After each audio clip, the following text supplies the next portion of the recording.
अ, अब मैं लाइव जा रहा हूँ क्या?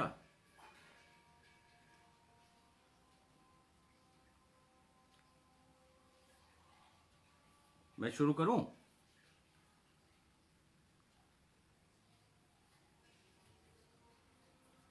नमस्कार। आज हम यहाँ पर रघुवीर साय जी की स्मृति में कुछ बातें करने के लिए एकत्रित हुए हैं। सारे शुद्धी श्रोताओं को मेरा नमस्कार। इससे पहले कि मैं अपनी बात आरंभ करूं, मैं ये बताना चाहता हूं कि रघुवीर साय ने साहित्य में और पत्रकारिता, उसके बावजूद उनकी महानता इस बात में है कि उनकी विशिष्टता को उन्होंने साधारण से साधारण आदमी तक विशिष्टता के तौर पर नहीं बल्कि एक सामान्य इंसान की तरह से प्रस्तुत किया। और ये सही बात है कि वो बाद में मेरे ससुर बने और मेरे सरीके तमाम नौजवानों के लिए वो हमेशा एक गुरु और एक आदरणीय व्यक्ति की तरह से याद किए जाएंगे। लेकिन इस सब के बावजूद वो जब भी लोगों से मिलते थे तो वो कभी उनको एहसास नहीं होने देते थे कि वो इतने विशिष्ट और इतने बड़े कवि हैं। और हमेशा वो सहजता का जो उनका गुण था वो हमेशा हम लोगों को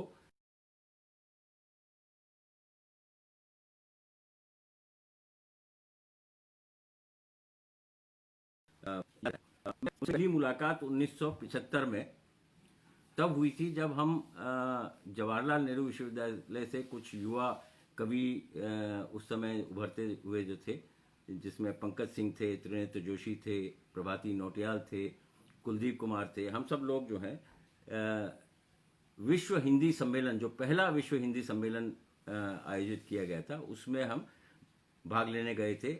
और वहाँ हम लोगों ने कुछ विशेष बातों को लेकर विरोध भी किया था और उस कार्यक्रम की का उद्घाटन करने के लिए श्रीमती गांधी को आमंत्रित किया गया था। और उस समय जब वहाँ पर वो कार्यक्रम हो रहा था तो हम लोगों को गिरफ्तार वगैरह किया गया था। तो सबसे पहले मैंने साई जी को उसी कार्यक्रम में देखा और उसके बाद जब हम लौट के आए तो दिनमान में हमारे आंदोलन की खबरें छपी और बाद में हम लोगों के सबके पत्र जो हैं संपादक के नाम पत्र में उन्होंने छापे। तो ये पहला एक अनुभव था मेरा रघुवीर साय जी और दिनमान के साथ। मज़ेदार बात यह है कि जब मैं ग्वालियर में था तब मैंने बहुत सारे कवि रचनाकारों को पढ़ा। हरिवंश राय बच्चन की तो पूरी जीवनी मैंने वहीं पर ग्वालियर में पढ़ी। इसके अलावा निराला को पढ़ा, दूसरे लोगों को भी पढ़ा। पर उस दौरान रघुवीर साय, शमशेर बहादुर सिंह, यहाँ तक कि अज्ञे भी मेरे जहन में नहीं आए थे। और ये सिलसिला जो है दिल्ली आने के बाद आरंभ हुआ और उसमें मुझे याद है कि हम सब लोग कई बार समीर के यहाँ लेते, कभी मंगलेश डबराल के यहाँ भी, हमारी जब वो युवा थे और प्रतिपक्ष में काम करते थे तो उनके यहाँ भी बैठकी लगती थी।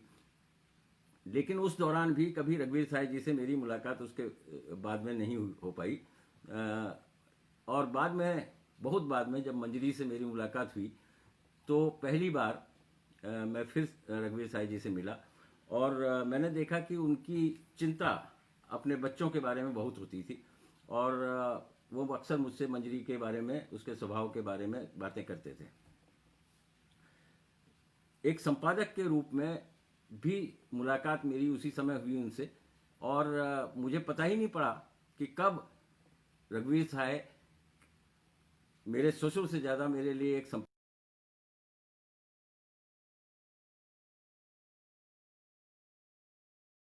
के तौर पर मुझे देखते थे। क्या करते हो? तो मैंने उसमें बताया कि मुझे जो है आजकल मैं साहित्य का अनुवाद कर रहा हूँ।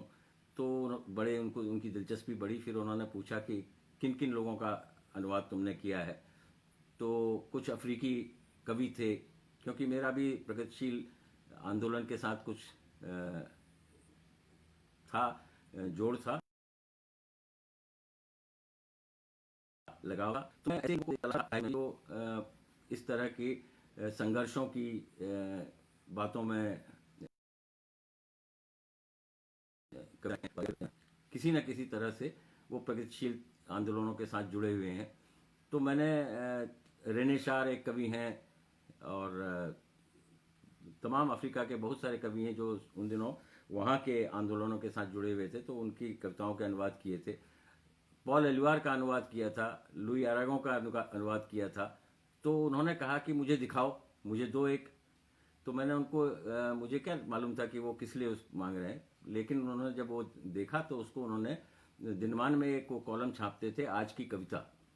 तो उस आज की कविता कॉलम में उन्होंने मेरा पहला अनुवाद छापा। और यही नहीं, फिर उन्होंने कहा कि और कुछ लिखा है तो वो बताओ। तो बीच बीच में वो मुझे मेरी कविताओं के अनुवाद वहाँ पर छापते थे। तो ये तो मुझे लगा कि क्योंकि मैं करता हूँ और उनको उनका एक कॉलम है, उसमें उनकी दिलचस्पी है, तो उन्होंने छाप दिया है। लेकिन ऐसा नहीं था। वो एक हर व्यक्ति को जिससे वो मिलते थे, उसके अंदर की जो संभावनाएं थी, उनको वो विकसित करने में हमेशा दिलचस्पी रखते थे। तो उन्होंने फिर मुझसे पूछा कि ये कविताओं के अलावा तुम क्या करते हो, क्या क्या तुम्हारी दिलचस्पियां हैं। तो मैंने उनको बताया कि मुझे नाटक और गीत संगीत में भी दिलचस्पी है। तो एक बार एक फ्रांसीसी नाटक श्री राम सेंटर में खेला गया। तो उन्होंने कहा कि ये इसमें तो तुम जाओगे ही जाओगे, तो जब जाओगे तो लौट के आके इसके बारे में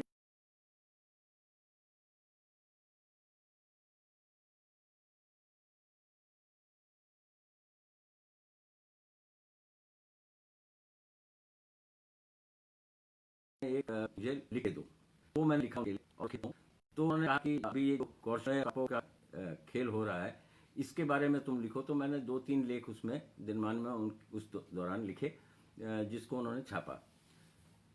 केवल ये नहीं कि जो मैं चाहता था वही वो लेते थे। जब उन्हें लगा कि इस लड़के में क्षमता इस तरह की है, तो उन्होंने मुझे बहुत सारे काम ऐसे भी दिए कि इसको अनुवाद करो और इसको लेकर आओ। तो मैं एक जो कैटलान भाषा है फ्रांस में, उसको बोलने वाले स्पेन में भी होते हैं और फ्रांस में भी होते हैं। तो उनका जो संघर्ष है उसके बारे में उनको कोई एक लेख मिला था, उसका उन्होंने मुझसे अनुवाद कराया।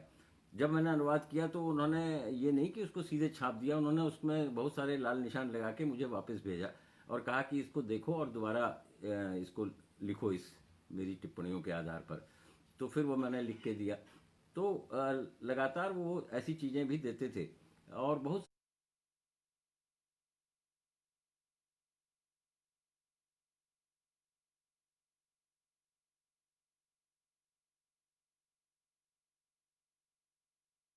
सारी चीज़ें दिनमान के का जो दौर है उसमें हमने सीखी और की।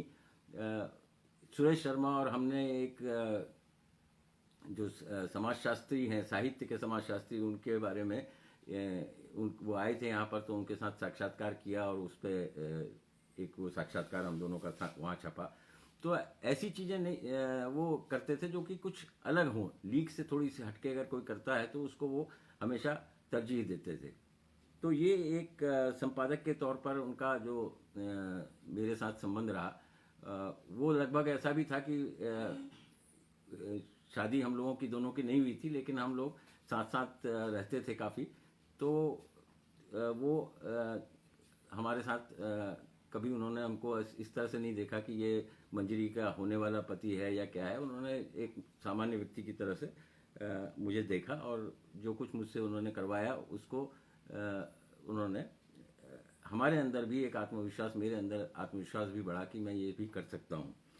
तो ये तो रही संपादक के तौर पर साहिर जी के साथ मेरे संबंधों की बात। लेकिन एक ससुर के रूप में उनके साथ जो बातें होती थी उनका मैं जिक्र करूं तो मुझे एक जो वाकया याद है वो कि हम एक कोई अफसर थे जिनसे मिलने के लिए प्रगति मैदान गए थे। वो प्रगति मैदान में बिहार की एक स्टॉल उन्होंने लगाई थी और वो साई जी को जानते थे, इसलिए उन्होंने उनको आमंत्रित किया था। तो वो मुझे लेके गए। तो हम लोग गए और वहाँ पर से जब लौट रहे थे तो उन्होंने बहुत आग्रह किया कि कुछ खा के जाइए, सर्दियों के दिन है। तो साई जी ने मना कर दिया। तो हम जब बाहर निकल के आए तो मैंने साई जी से कहा कि कुछ खा हमको लेना चाहिए। तो हाँ मिलेगा। तो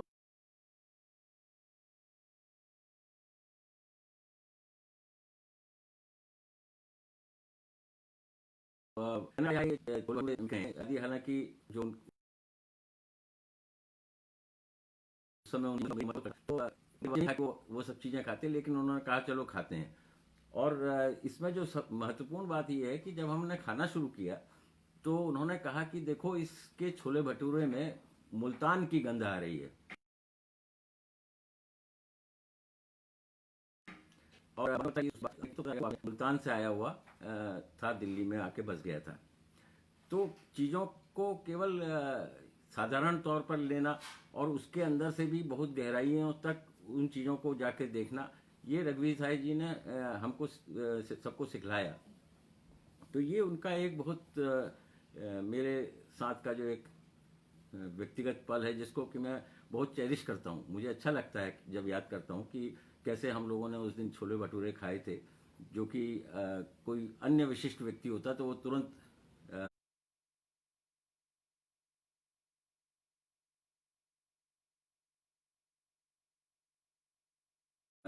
मुझको फटकारता और कहता कि यहाँ क्या है, ये यहाँ पर खाया जाता है खाना, चलो किसी रेस्टोरेंट में खाएंगे।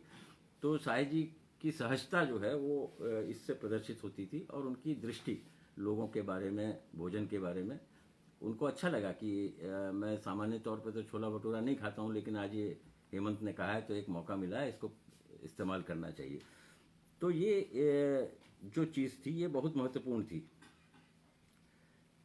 एक चीज़ जो अक्सर मैंने देखी और जिस पर मैंने फिर बाद में एक लेख भी लिखा, वो ये था कि देखिए पत्रकारिता की दुनिया में जो टाइम्स का एक प्रशिक्षण संस्थान था, हालांकि भारतीय जनसंचार संस्थान तो था ही, लेकिन निजी क्षेत्र में एकमात्र प्रशिक्षण क्षेत्र का जो केंद्र था वो टाइम्स ऑफ इंडिया का था और उन्होंने एक संस्थान भी बनाया था बाद में। तो उसमें जो लोग निकल के आए वहाँ से, वो अपने को लगभग खांटी का पत्रकार समझते थे और थे भी। बाद में उन्होंने काम भी बहुत अच्छा किया, लेकिन उनके मन में एक बात हमेशा ये रहती थी कि पत्रकारिता पर साहित्यकारों ने कब्जा कर रखा है। और अगर आप देखें तो जो आज़ादी का समय है उससे लेकर आखिरी समय तक, आज़ादी के बाद भी वो परंपरा लगभग चलती चली रही कि जो अखबार थे, पत्रिकाएं थी, उनका संपादकत्व जो है वो साहित्य के लोग ही करते थे। तो कहीं ना कहीं ये जो नई पीढ़ी उभर रही थी, इसको ये भी लगता था कि अब जो है समय आ गया है कि साहित्यकारों को यहाँ से चलता किया जाना चाहिए। तो उन्होंने बड़े कई बार कटु स्वरों में भी इस तरह की आलोचनाएं लिखी। उस पूरे दौर में जब मैं देख रहा था तो मुझे ये लगा कि मैं थोड़ा सा इस पर काम करूं कि ये क्या है ये, और इसको केवल लोगों की आलोचना करने से तो काम नहीं चलेगा, देखना पड़ेगा। तो मैंने फिर एक लेख, जब हिंदुस्तान में मैं भाषा के ऊपर लिख रहा था तब मैंने एक लेख लिखा। उस लेख में मैंने रघुवीर साई जी का एक उदाहरण लिया और वो उदाहरण ये था कि जब वो पाकिस्तान की लड़ाई में, हिंदुस्तान पाकिस्तान की लड़ाई में जब सीमा पर गए थे तो वहाँ उन्होंने जो कुछ देखा था उसको उन्होंने रिपोर्ट भी किया और उस पर एक कविता भी लिखी। तो वो कविता मैं, इससे पहले कि हम आगे अपनी बात में फिर उस कविता के साथ जो रिपोर्टिंग साई जी ने की उसके बारे में भी बताऊं। तो ये कविता आपको अगर आप याद हो या आपने कभी पढ़ी हो तो ये कविता का शीर्षक है पैदल आदमी। कविता इस प्रकार है। सीमा के इस पार पड़ी थी लाशें, सीमा के उस पार पड़ी थी लाशें, सिकुड़ी ठिठुरी नंगी अनजानी लाशें। वे उधर से इधर आकर मरते थे या इधर से उधर जाके मरते थे, यह बहस राजधानी में हम करते थे। हम क्या रुख लेंगे यह मरने से पहले उनको डर था, भुखमरी के लिए अलग अलग अवसर थे। इतने में हम दोनों में इस बरस दोस्ती होले, यह कहकर दोनों ने दरवाजे खोले। परराष्ट्र मंत्रियों ने 2 नियम बताए, 2 पार पत्र उसको जो उड़कर आए, 2 पार पत्र उसको जो उड़कर जाए। पैदल को हम केवल तब इज्जत देंगे जब देकर के बंदूक उसे भेजेंगे, या घायल से घायल अदले बदले। पर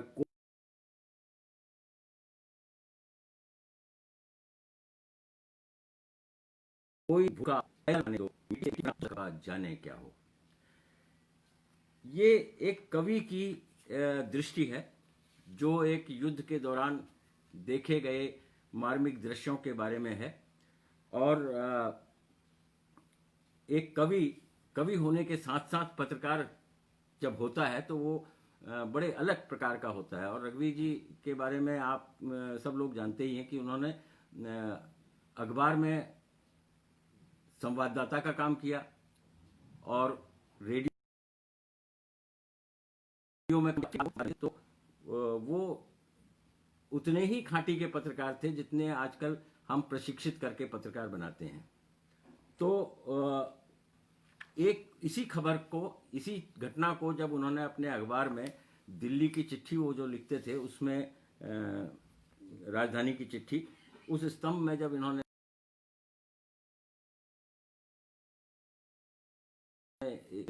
लिखा तो उस भाषा में तो आप कवि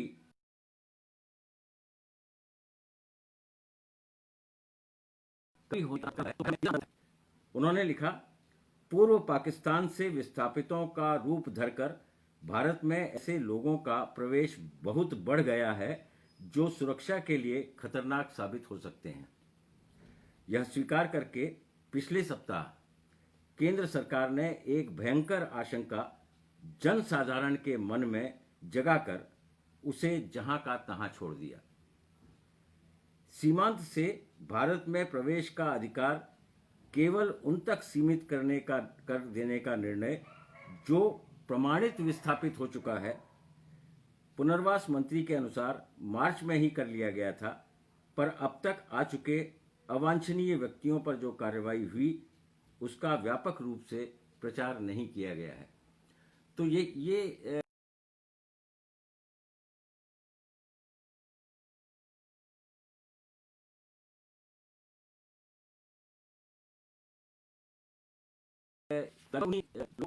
देशों के नागरिक हैं, तो उनके लिए हमारे पास एक अलग तरह का बर्ताव है और दूसरे जो विशिष्ट लोग हैं उनके लिए एक अलग तरह का बर्ताव है। ये बात जो है उन्होंने इस कविता में की है। इत्तेफाक से यहाँ क्योंकि प्रसंग है तो मैं ये भी बताना चाहता हूँ कि मुझे ये सौभाग्य मिला कि मैंने रघुवीर साय जी की कुछ कविताओं के फ्रांसीसी में अनुवाद किए। एक हमारे फ्रांसीसी कवि मित्र हैं जॉन बाल,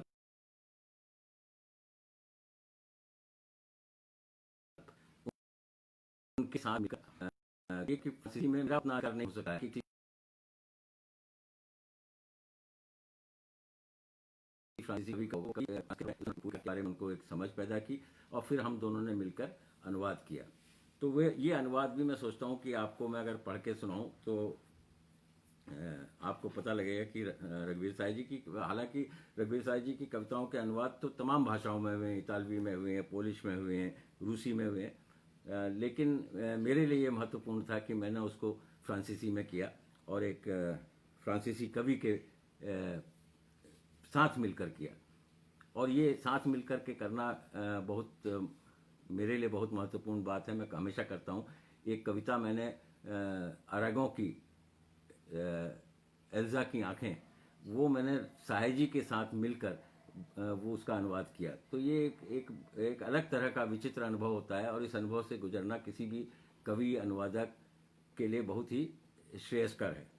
तो ये कविता उनकी जो है मैंने जो फ्रांसीसी में पढ़ी अनुवाद की उसको मैं पढ़ता हूँ आपके सामने और उसके बाद फिर हम आगे बात जारी रखेंगे। les piétons. Quand de ce côté ici, il y avait des cadavres, il y en avait aussi beaucoup de l'autre côté. Nus, inconnus, ils se taisaient, refroidissaient.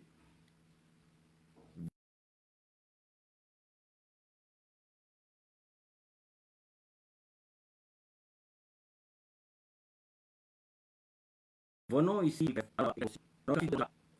la cause de la mort. Les morts de faim relèvent des services différents. Soudain, les deux premiers ministres ont dit, cette année, nous serons amis. Ils ont ouvert le dialogue. Les ministres des Affaires étrangères ont établi deux règles. Un passeport pour celui qui vient par l'air. Un passeport pour celui qui va par l'air. Nous récupérerons des piétons quand nous l'enverrons avec un fusil ou quand nous échangerons nos blessés. Mais nous n'autoriserons aucun piéton l'affamé à venir. Nous ne permettons pas le mélange de terre. Nous ignorons que alors deviendraient les gouvernements. Quoi deviendra de la gouvernement?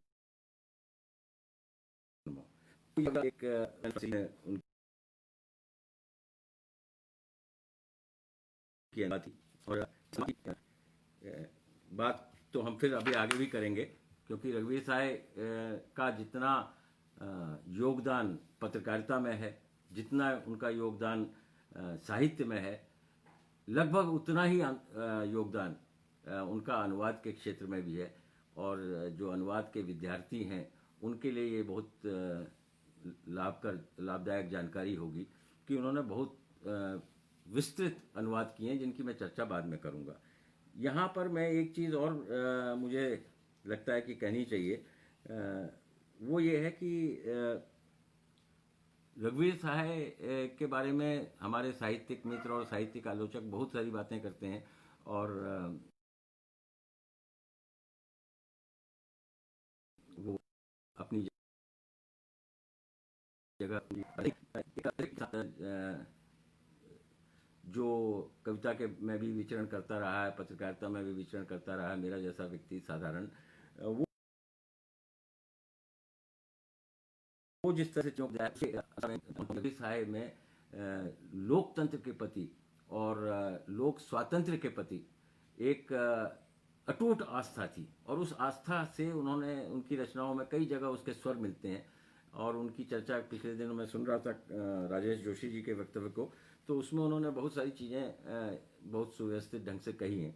लेकिन मैं केवल इस चीज़ को जोड़ना चाहता हूँ कि उनका जो लोकतंत्र के बारे में नज़रिया था, उसमें उन्होंने एक जो कविता लिखी है जो मुझे बहुत प्रिय है, तो इसलिए मैं उसको आपको सुनाना चाह रहा हूँ। वो है राष्ट्रगीत। राष्ट्रगीत में भला कौन वह, भारत भाग्य विधाता है, फटा सुथन्ना पहने जिसका गुण हर चरना गाता है। मखमल टमटम बल्लम तुरही, पगड़ी छत्र चंवर के साथ, तोप छुड़ाकर ढोल बजाकर जय जय कौन कराता है।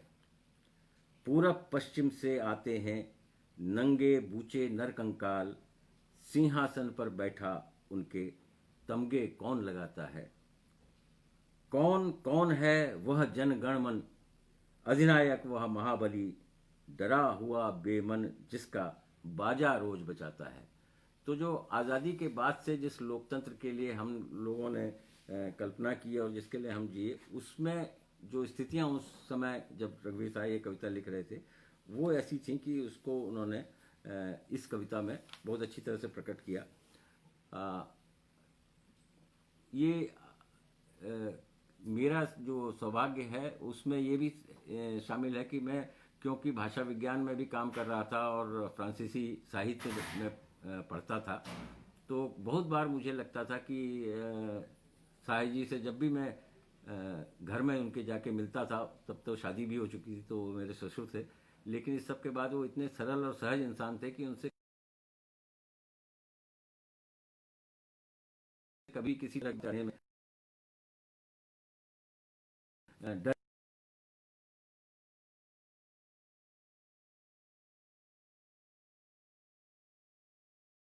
नहीं होता। आपकी हंसी, तो ये कविता अगर आपके सामने मैं वाचन करूं और उसके बाद मैं बताऊं कि क्या अनुभव था मेरा, तो वो कविता इस प्रकार है कि निर्धन जनता का शोषण है, कहकर आप हंसे। लोकतंत्र का अंतिम क्षण है, कहकर आप हंसे। सबके सब हैं भ्रष्टाचारी, कहकर आप हंसे। चारों ओर बड़ी लाचारी, कहकर आप हंसे। कितने आप सुरक्षित होंगे, सोचने लगा मैं। सहसा मुझे अकेला पाकर फिर से आप हंसे। तो ये जो कविता है, इसमें एक छंद को एक खास जगह पर लाकर तोड़ा गया है, और उसमें लगभग ऐसी स्थितियां हैं कि वो एक तरफ एक प्रकार के लोग हैं और दूसरी तरफ एक अकेला व्यक्ति है जो सोचता भी है, और जब सोचता है तो उस पर भी हंसी आना बड़ा स्वाभाविक है इस तरह के लोगों का। तो इस कविता के बारे में मैंने उनसे एक दिन बैठ के बात की, काफ़ी लंबी बात थी वो, 1-1.5 घंटे हम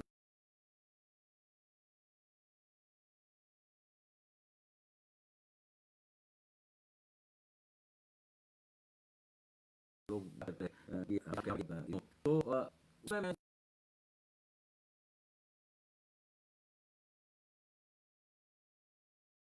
से ये पूछ रहा था कि विचार होता है या केवल ये परिस्थितियों से जन्य छंद होते हैं। तो उन्होंने कहा कि नहीं, दोनों बातें होती हैं, लेकिन अधिकांशतर लोग जैसे तुम सोच रहे हो ऐसे नहीं सोचते हैं, तो वो वहीं पर छोड़ देते हैं कविता को। ये अच्छी बात है कि तुमने इसके अंदर दोनों चीज़ों के बीच में एक अर्थ खोजने की चेष्टा की है। तो इस तरह की बहुत सारी बातें हम लोग करते थे। तो लोकतंत्र के प्रति उनका जो विशेष आग्रह था, और एक न्यायप्रिय समतावादी समाज बनाने के लिए जो एक जैसे कहते हैं कि दिनमान केवल पत्रिका नहीं थी, एक आंदोलन था। वैचारिक तौर पर इसी वजह से जो जो लोग राजनीति में और बौद्धिकता के क्षेत्र में उतरते थे वो दिनमान अवश्य पढ़ते थे उन दिनों। तो ये जो चीज़ है, इसके साथ एक चीज़ मेरे को बहुत एक कविता उनकी है जिसमें उन्होंने लिखा है, वो बहुत महत्वपूर्ण मुझे लगता है कि बात केवल इसकी नहीं कि कुछ सुख सुविधाएं हम हासिल कर लें। हमको पूरा संपूर्ण जगत ऐसा चाहिए जो कि हमारी पसंद का हो, मतलब जन जन पसंद का हो, लोगों हर एक व्यक्ति के पसंद का हो। तो वो कहते थे कि हम तो पूरा का पूरा लेंगे जीवन, हम तो पूरा का पूरा लेंगे जीवन, कम से कम वाली बात न हमसे करना। तो ये जो एक जिद है हर उस व्यक्ति की जो न्यायप्रिय है, कि आप हमको थोड़ी थोड़ी चीज़ें देके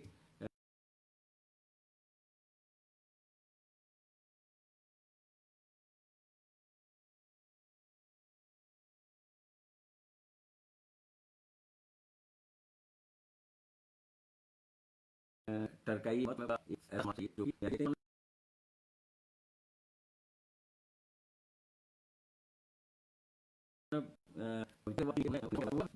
और किसी भी अनुवादक के लिए या अनुवाद का विद्यार्थी है उसके लिए ये बहुत आवश्यक है कि वो अगर रघुवीर साय के इन अनुवादों को पढ़े तो बहुत कुछ चीज़ें सीख सकता है भाषा के स्तर पर और अनुवाद कौशल के स्तर पर। कि एक उनकी खुद की भाषा है जिसको हम जानते हैं, और जब हम अनुवाद उनके पढ़ते हैं तो उसमें वो भाषा नहीं है, वहाँ कुछ और तरह की भाषाएं हैं जो कि दूसरी भाषाओं के संदर्भ में निकली हुई हिंदी है। तो वो हिंदी नहीं है जो हम आमतौर पर बोलेंगे, लेकिन वो एक नई हिंदी ऐसी है जिसको कि हम विदेशों से की जो विचार आ रहे हैं उनको जब हम डालते हैं तो उसमें जिस प्रकार की हिंदी बनती है वो उस प्रकार की हिंदी है। तो उनके जो उपन्यासों की अगर मैं चर्चा करूं तो द्रीना नदी का पुल और राख और हीरे, ये दो बहुत महत्वपूर्ण उपन्यास हैं जिनके उन्होंने अनुवाद किए। एक पोलिश का उपन्यास है और एक यूगोस्लाविया का उपन्यास है।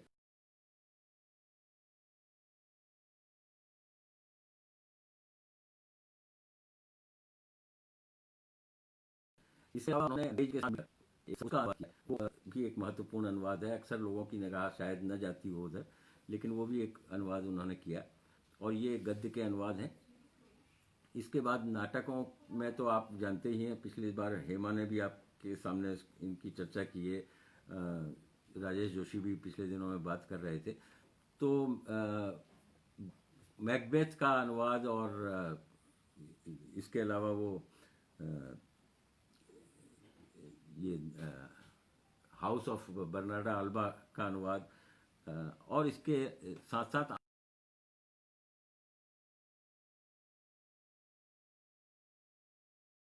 आखिरी उन्होंने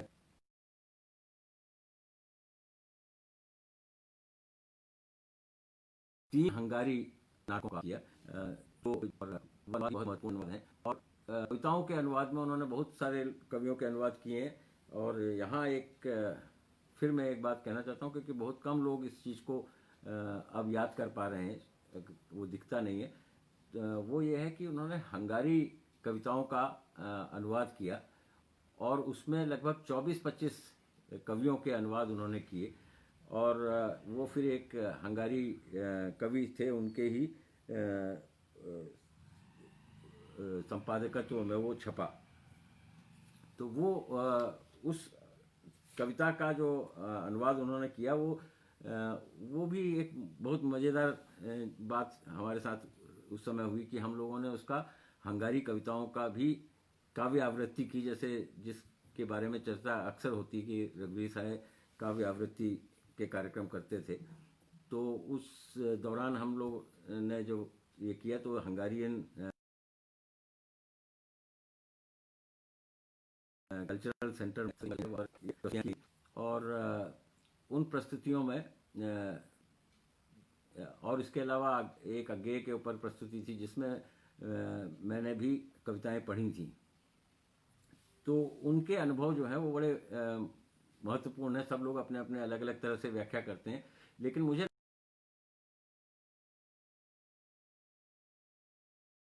लगता है कि नाटक का जो अंश है वो अलग है, लेकिन सबसे महत्वपूर्ण बात संभवतः ये थी कि रघुवीर साय बहुत सारे युवाओं को इकट्ठा करते थे और उनके अंदर कविता की समझ पैदा करते थे इस आवृत्ति के पाठ्यक्रमों के माध्यम से, कार्यक्रमों के माध्यम से। तो ये बहुत ही देखने वाली बात है। अभी थोड़ी देर पहले मंजरी भी इस बारे में चर्चा कर रही थी, तो वो बता रही थी कि किस तरह से वो अपने अर्थ कविता के ऊपर नहीं थोपते थे, आपको स्वतंत्र होकर उसके अर्थ खुद जान लेने के लिए आपको वो प्रोत्साहित करते थे। तो अपने आप पढ़िए और उसके बाद उसको देखिए कि उसमें से आपका क्या अर्थ निकल रहा है, और फिर आप जब पढ़ेंगे तो वो जो पठन है या वो जो वाचन है या वो जो कहन है, वो बिल्कुल कविता के नज़दीक होगी। बल्कि मुझे यहाँ पर एक और चीज़ याद आती है कि उनकी एक कविता भी है जिसमें उन्होंने एक बड़ी महत्वपूर्ण बात कही है कविता में। वो ये कहते हैं कि मुझे इससे कोई दिलचस्पी नहीं है कि मैं जब कविता पढ़ूं उसके बाद उसकी क्या प्रतिक्रिया श्रोताओं में हो।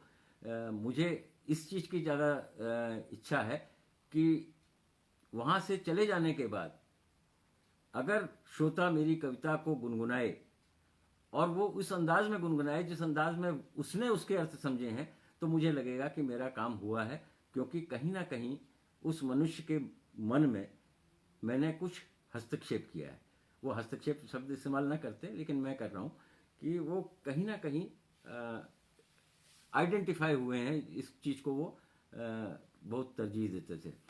तो उसमें एक देखिए, अब रघुवीर साय की जितने कविताएं हैं उनको आप अपने तरफ दिमाग में रखें और फिर देखें कि इस कवि की शांदोर वरेश नाम के हंगेरियन कवि हैं, इनकी कविताओं के जब उन्होंने अनुवाद किए तो उसमें इसको तो मैंने पढ़ा नहीं था, लेकिन ये कविता क्योंकि बहुत मज़ेदार है और उसमें बहुत सारी चीज़ें ऐसी हैं जिससे कि रघुवीर साय के अनुवादक की प्रतिभा का भी हमको देखने को मिलती है।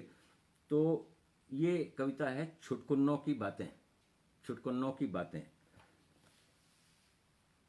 पीटर और पूसी अनजान बनके गंदे हरकत बालवाड़ी में करते हैं। देखो तो सूअरों को।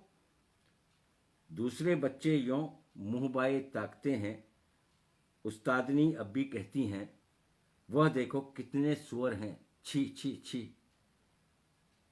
झुंझला कर कलम को नचाती हैं, लिखती हैं, श्रीमान माँ बाप नाकारे, आपने कैसे घटिया बच्चे पैदा किए।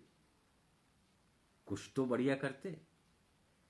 भ्रष्ट माँ बाप तब यह जवाब देते हैं, श्रीमती अब्बी जी कोशिश तो करते हैं।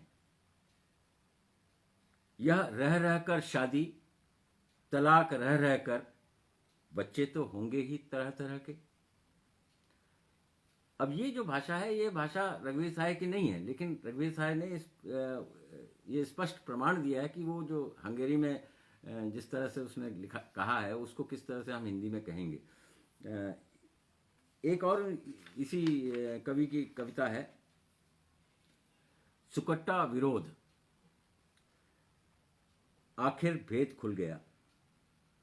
सुकट्टे आदमी सारे फसाद की जड़ हैं। वे नुक्कड़ पर घात लगाए खड़े रहते हैं और कोई बुढ़िया गुजरती है तो नमस्ते तक नहीं करते। उनको ज्यादा फिक्र है कि टोपियां बेचकर लॉटरी का टिकट लें और यूरोप में पानी में मगरमच्छ बसाएं ताकि वहां भी कोई सुरक्षा न रह जाए। वे अपने गंदे सौदे तड़के बिस्तर पर पड़े पड़े कर देते हैं और इसके बाद सड़क पर जाते हैं। कुछ दफ्तरों में नौकर हैं, कुछ जाहिरी तौर पर बैरे या तालासाज बने हुए हैं। सब भेष बदले हुए रहते हैं, मगर उनका असली धंधा है सुकट्टीपन। आखिर भेद खुल गया, सुकुट्टे आदमी, इत्यादि इत्यादि।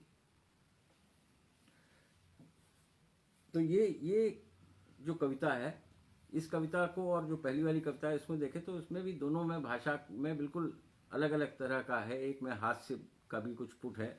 ये बहुत गंभीर प्रकार की कविता उन्होंने लिखी है। और इसके बाद एक और अच्छा कवि है अग्नेश निमेश नौज। उसकी कविता उन्होंने एक ली है जिसमें जो मानवीय त्रासदी है उसका एक बड़ा अच्छा उदाहरण वहाँ पर दिखता है। और इस कविता में उनकी भाषा भी अलग तरह से है। ये कविता है मूर्तियां लजाता था। मूर्तियां जहाज पर लजाता था, भारी भरकम अनाम उनके चेहरे थे। मूर्तियां जहाज पर लजाता था, निश्चित ठिकाने थे उनके एक द्वीप पर। नाकें थी सुथरी गढ़ी हुई, कान थे ढले हुए, बड़े बड़े सीधे सीधे खड़े। बाकी पहचान कोई पड़ी न थी। मूर्तियां जहाज पर लजाता था और इसी में डूबा।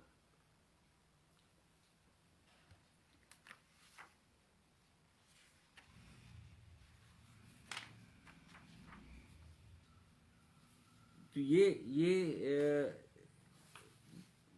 एक है। दूसरा ये उदाहरण में मेरे दिमाग में आता है कि एक जब विक्टर ह्यूगो के हिंदुस्तान में एक कार्यक्रम हो रहे थे तो फ्रांसीसी दूतावास ने मुझसे कहा कि आप उनकी कुछ कविताओं के अनुवाद करके दीजिए।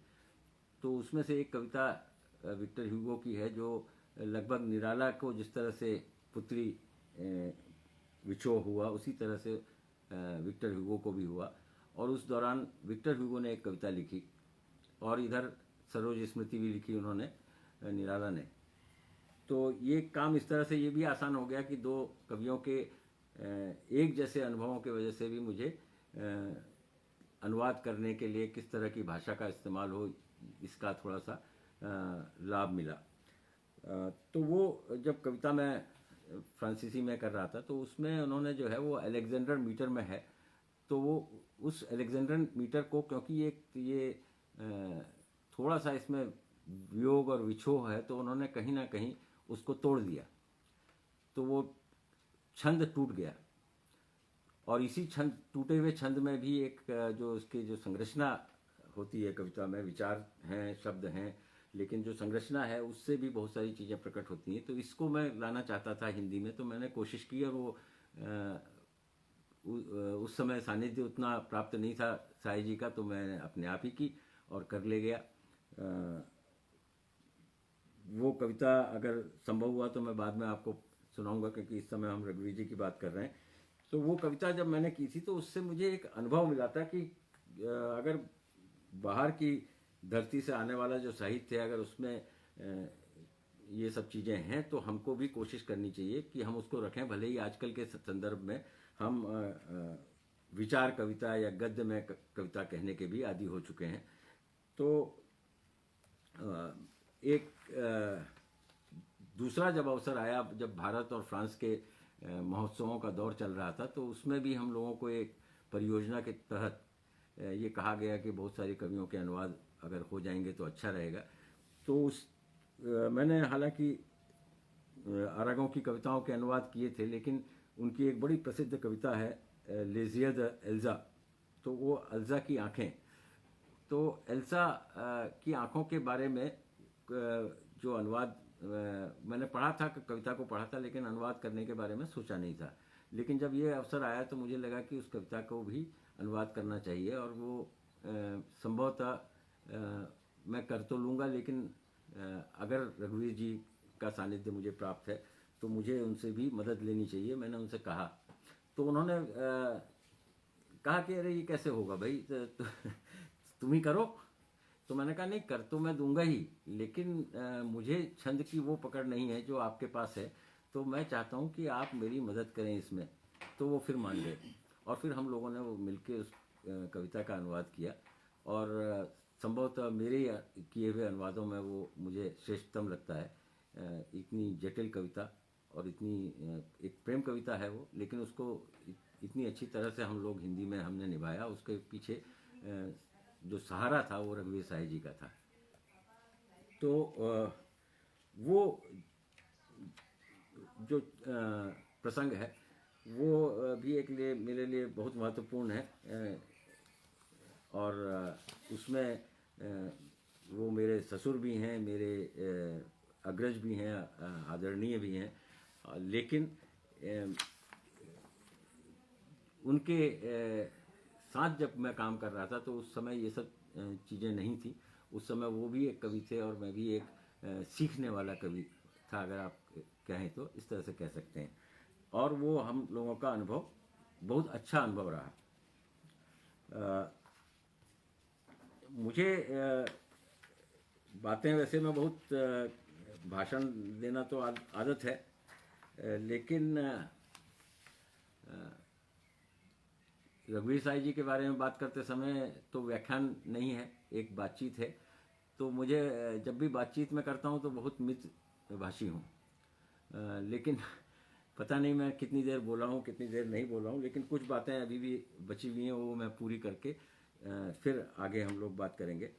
तो एक और मुझे जो याद अच्छी है, बहुत अच्छी याद है, वो IIC का वो कार्यक्रम है जिसमें हमने अज्ञेय की कविताओं का पाठ किया था, और उसमें मैंने 2-3 कविताओं का पाठ किया था। लेकिन मैं आपको 2-3 कविताओं को नहीं सुनाऊंगा, बल्कि एक कविता उनकी जो बहुत छोटी कविता है, और इसको मैंने अभ्यास तो अभी नहीं किया है, मैं केवल क्योंकि बातचीत कर रहा हूँ इसलिए उस संदर्भ को लाया हूँ। तो वो कविता मैं आपको पढ़ के सुनाना चाहता हूँ, जो मैंने अज्ञेय जी की कविता आवृत्ति वाले कार्यक्रम में रघुवीर साई जी के निर्देशन में पढ़ी थी। और लगभग मेरे ख्याल से अभी जो मैं पढ़ूंगा वो लगभग वैसा ही होगा जैसा मैंने उस समय पढ़ा था, लेकिन क्योंकि अभी थोड़ा बहुत अभ्यास कम है, याद पूरी नहीं हो पाती कविता जल्दी में जब आप उद्धरण देते हैं, तो वो पढ़ के मैं सुनाऊंगा तो थोड़ा बहुत परिवर्तन इसमें होगा। कविता है घर। अज्ञे जी ने घर पे 4-5 कविताएं एक श्रृंखला में लिखी थी। उन्हीं में से एक कविता जो मुझे बहुत अच्छी लगी थी, जिसको मैंने चुना, और फिर साहिर जी ने कहा कि हाँ ये तुम पढ़ो, इसको पढ़ो। तो ये देखिए कि ये भी, इससे भी एक बात निकल के आती थी कि वो ये भी कहते थे कि अगर तुम चाहो तो तुम खुद कविता चुनो, मैं तुम्हारे लिए कविता नहीं चुनूंगा, तुम अपने हिसाब से कविता चुनो और फिर उसको पढ़ो। तो मैंने कविताएं बहुत सारी पढ़ी थी उस दौरान अज्ञे की, तो उनमें से मुझे ये कविता पसंद आई और मैंने कहा कि मैं इसको पढ़ना चाहता हूँ। तो बहुत खुश हुए, उन्होंने कहा कि इसी को पढ़ो। तो ये कविता है घर 4। घर हैं कहाँ जिनकी हम बातें करते हैं, घर की बातें सबकी अपनी हैं, घर की बातें कोई किसी से नहीं करता, जिनकी बातें होती हैं वे घर नहीं हैं।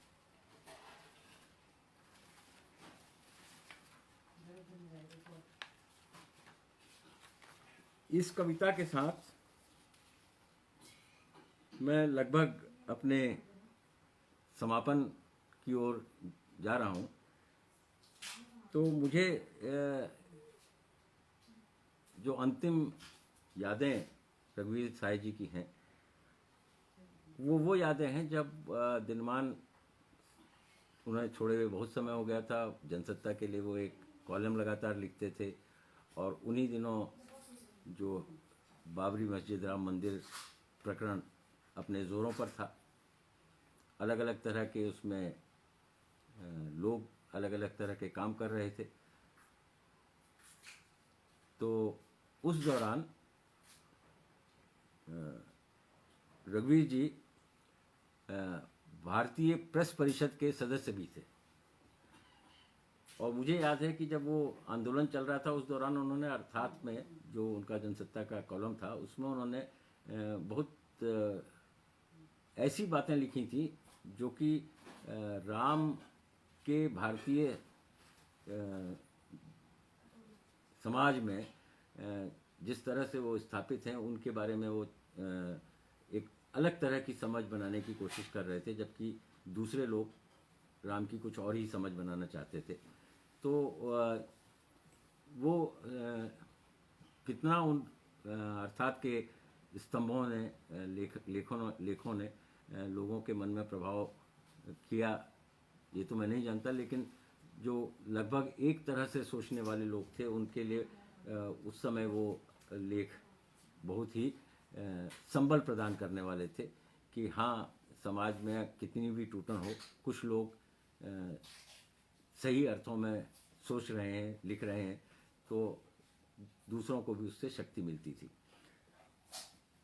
फिर प्रेस परिषद में बहुत लोगों ने शिकायत की कि जो आंदोलन हुआ जिसमें फिर गोलियां भी चली, मुलायम सिंह यादव ने गोलियां चलवाई, और क्यों चलवाई, वहाँ पर जब बहुत तांडव हुआ तो गोलियां चलनी ही स्वाभाविक थी। तो उस दौरान जो पत्रकारिता की भूमिका थी उसके बारे में तमाम नागरिक संगठनों ने बहुत आपत्तियां दर्ज की, जो कि प्रेस काउंसिल के पास गईं, और प्रेस काउंसिल ने एक समिति बनाई उसके बारे में अपनी रिपोर्ट देने के लिए। तो रघुवीर जी लखनऊ गए, मध्य प्रदेश गए, छत्तीसगढ़ गए, कई जगहों पर वो उन्होंने दौरे किए, वहाँ के पत्रकारों से मिले, वहाँ के जिला अधिकारियों से मिले, वहाँ के नागरिक संगठनों से मिले, और वो सब बहुत एक बड़ी सामग्री वो इकट्ठी करके फिर दिल्ली आए और दिल्ली में इन लोगों ने बैठ के काम किया। तो जो अंतिम दिन थे रघुवीर जी के, उन दिनों में मैंने उनको हमेशा जो है इस काम में बड़ी मुस्तैदी से जुटे हुए देखा, और वो चाहते थे कि ये जो भूमिका है पत्रकारिता की, उसके ऊपर एक सही रिपोर्ट बननी चाहिए, और वो बना भी रहे थे। आखिरी समय में जब उनकी मृत्यु हुई उसके आसपास वो पूरा लगभग काम कर चुके थे।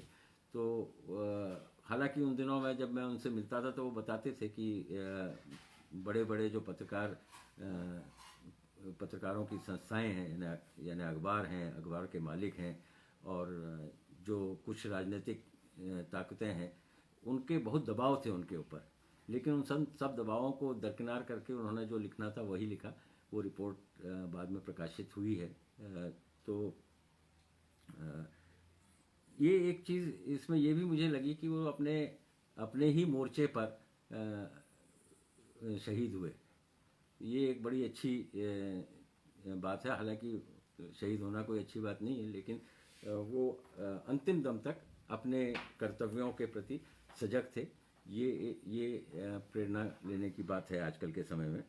और ये ज़रूर है कि उनके जाने से साहित्य और पत्रकारिता को एक बहुत बड़ी क्षति हुई, और उनका जाना लगभग व्यक्ति स्वातंत्र्य के लिए लड़ने वालों की एक कड़ी के टूटने जैसा मुझे लगता है। पर जो आशा है वो ये है कि रघुवीर साहे आज हमारे बीच नहीं है, तो भी वो आज हमारे बीच हैं।